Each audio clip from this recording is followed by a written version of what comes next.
a par exemple dans les figures de proue, on a l'association Dada qui est sur la danse hip-hop, tous les mouvements hip-hop et puis aussi la capoeira.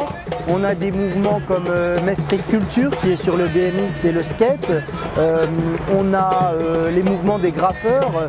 On en a des beaux exemples derrière nous, avec par exemple l'association Créature, ou alors aussi beaucoup de personnes civiles, enfin des individus qui par exemple pratiquent le graphe, le DJing, la danse hip-hop, le rap, le R&B et tous ces mouvements qui n'avaient pas vraiment leur place dans la ville. Aujourd'hui, on essaie de rattraper un peu ce retard et de travailler avec eux pour la trouver, cette place.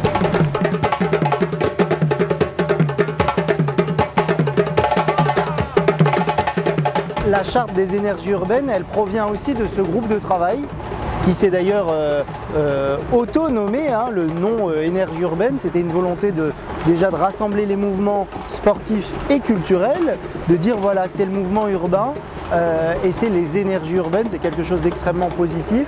Et en effet, une des premières choses qu'ils ont souhaité, c'était de dire mettons par écrit le fait qu'on existe, qu'on est reconnu comme tel et qu'on a toute notre place. On a souhaité être extrêmement réactif sur cette question-là en leur disant bancons, on va inviter aussi les institutionnels, le conseil général, le conseil régional, les représentants de la presse aussi, pour les représentants du champ de l'éducation populaire de façon générale, pour leur dire tous ensemble, signons cette charte qui a pour but non pas de s'engager à des choses extrêmement lourdes, mais à dire on veut travailler ensemble et on veut ensemble reconnaître les pratiques, les valoriser et leur trouver la place dans la cité.